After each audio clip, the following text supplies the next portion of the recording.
Good morning, everyone. I come to you today is October 25th, and I first of all would like to pray for each and every one of you. I ask God to watch over you, to give you nourishment, to give you all of the strength that you need, and to provide for you, your families, and to help you in whatever time that you are going through in your life.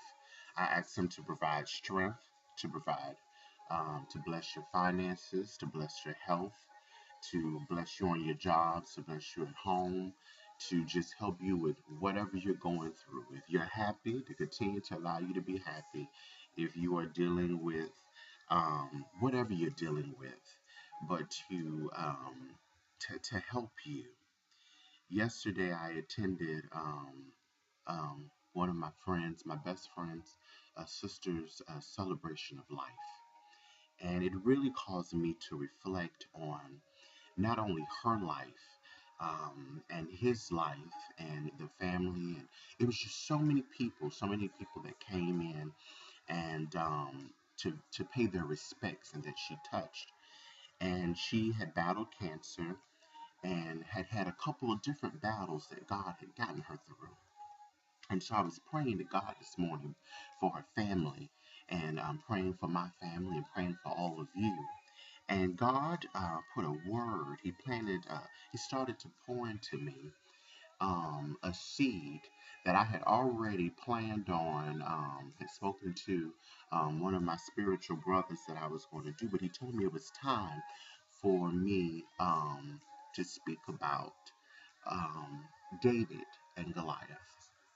And I come to him this morning and ask him to use me to come through me and say what he wants me to say and to tell whatever it is, the reason why he wants me to do this message. But I ask him to use me, and I hope that this message helps somebody. You know, the last message that I did, it so many people reached out to me for prayer, for guidance, to tell me how much it helped them. So basically, this is for anybody that's going through a battle, that's going through a situation, and it seems like there is a giant in front of them. The Philistine army had gathered for a war against Israel. The two armies faced each other, camped for battle. They were at opposite sides of a steep valley. A Philistine giant measuring over 9 feet tall, wearing full armor, came out each day for 40 days, mocking and challenging the Israelites to fight. His name was Goliath. Saul, the king of Israel, and the whole army were terrified of Goliath. Now, many of you have heard this story. Many of you have been told the story of David and Goliath. You've ever read it in your books, or your parents or your grandparents probably read it to you when you were younger. I know that my grandmother um, uh, bought me a children's Bible, and one of my favorite stories was David and Goliath. You know, a lot of them have the pictures with the large giant, and David, he's either throwing and the stone is hitting him. But let's go into this story. So one day, David, the youngest son of Jesse, was sent to the battle lines by his father to bring back news of his brothers.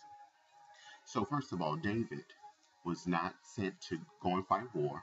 He wasn't sent to go and you know, he was just going he was sent. He was a young boy. He was sent to just bring back news to his father. David was probably just a young teenager at the time.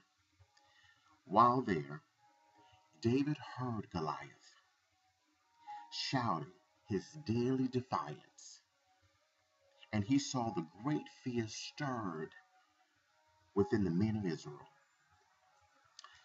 David responded, "Who is this uncircumcised Philistine that he should defy the armies of God?" He's, David said, "Wait a minute. Who in the world is this? Who is this? Do y'all hear what he's saying?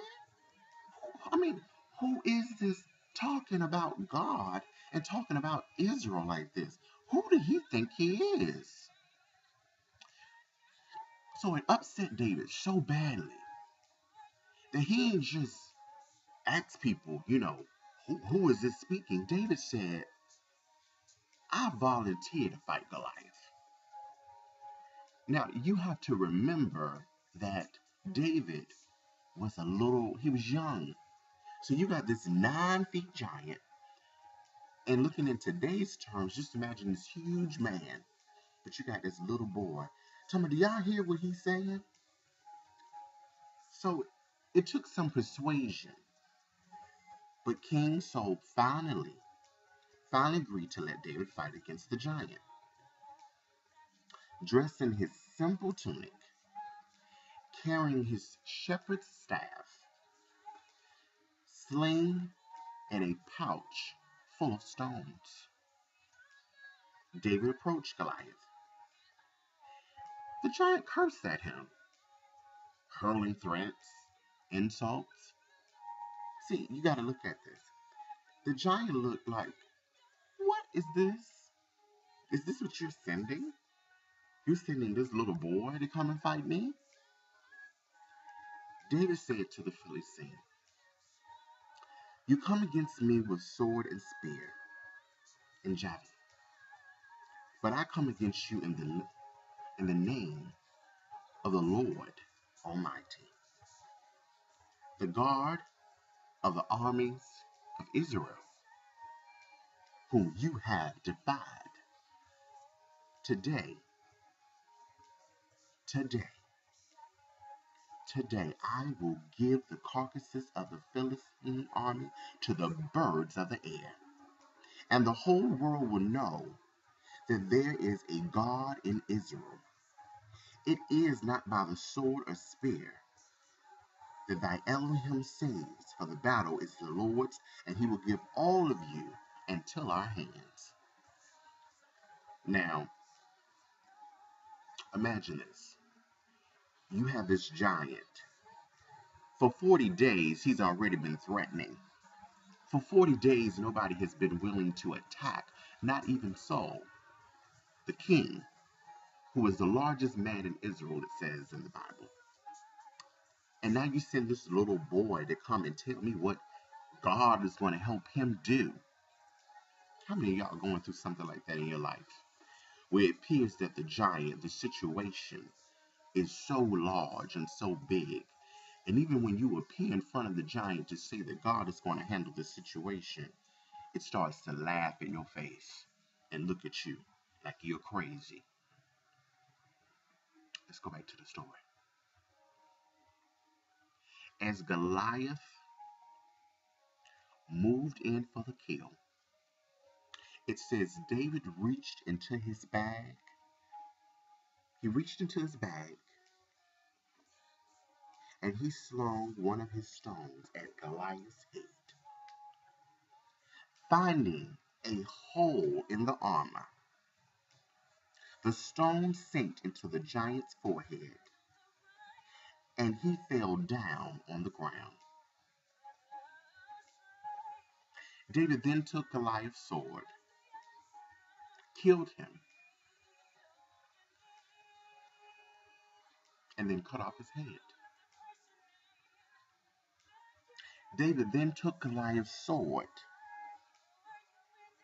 killed him, and cut off his head. When the Philistines saw that their hero was dead, they turned and ran. So the Israelites pursued, chasing and killing them, and plundering their camp.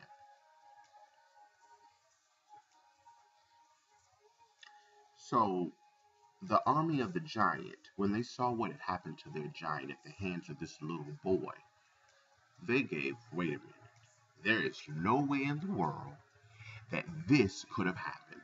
The only way that this little boy took a stone, put it in a sling, threw just a simple stone, and it's gonna penetrate our leader, our giant, our general. The only way that this could have happened. What of a God that they're serving must be powerful. I gotta go.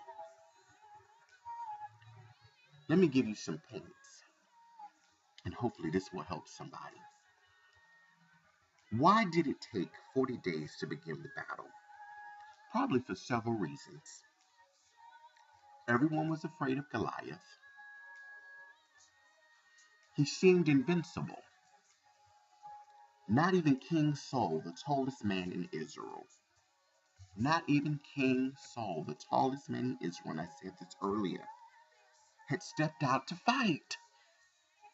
Also, the sides of the valley were very steep. Whomever made the first move would have had a strong disadvantage and probably suffered great loss.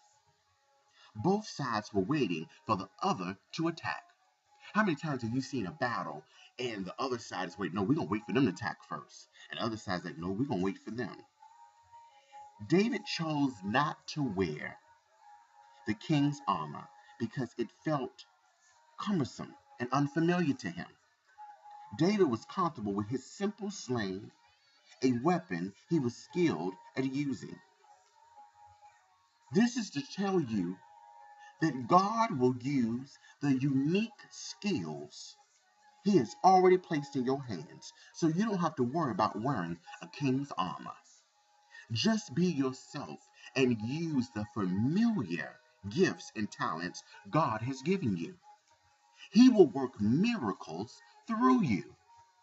That's how awesome God is. David's faith in God caused him to look at the giant from a different perspective. Goliath was merely a mortal man defying an all-powerful God.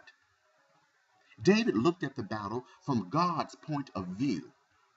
If we look at the giant's problems and impossible situations from God's perspective, we realize that God will fight for us and with us. When we put things in proper perspective, we can see more clearly and we can fight more effectively. I don't care what the situation is. I don't care whatever's going on your job, in a situation where you seem like you're under attack and there's no way for you to win the battle. You have to look at that giant and look at it through God's eyes. When the giant criticized, insulted, and threatened, that didn't stop David or even waver. Everyone else cowered in fear. But David ran to the battle.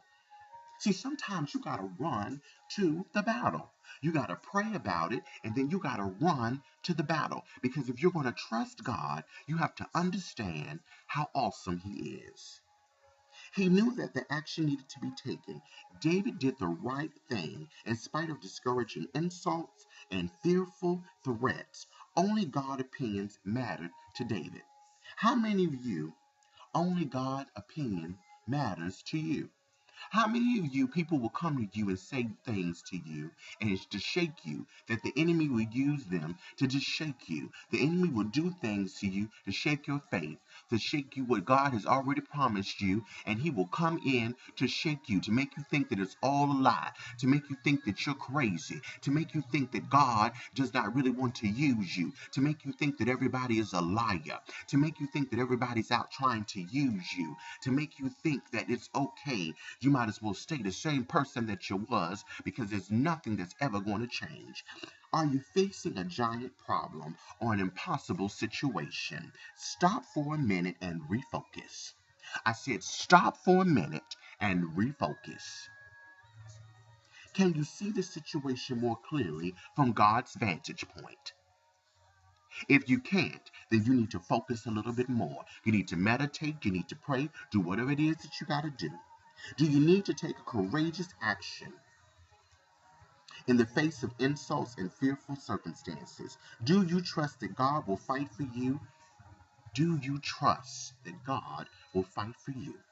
Remember, God's opinion is the only one that matters. You have to understand that. You can't just say that. You have to understand that. Only God's opinion is the only one that really matters. So I don't care what giant you're facing. I don't care what situation you're going through. You need to understand how awesome God is. He will fight that giant for you. He will resolve it for you. I ask right now for God to watch over you, to give you blessings and peace. I hope this message helps you, God. I hope that it just comes through your life, pours through you, through the whatever television, whatever computer, whatever phone, whatever technology you're using. God, allow this message to help them. Allow this message to help you, because there's no giant, no Goliath that's too powerful for God to fight. Hallelujah. Be blessed and have a wonderful day, and know that God is great.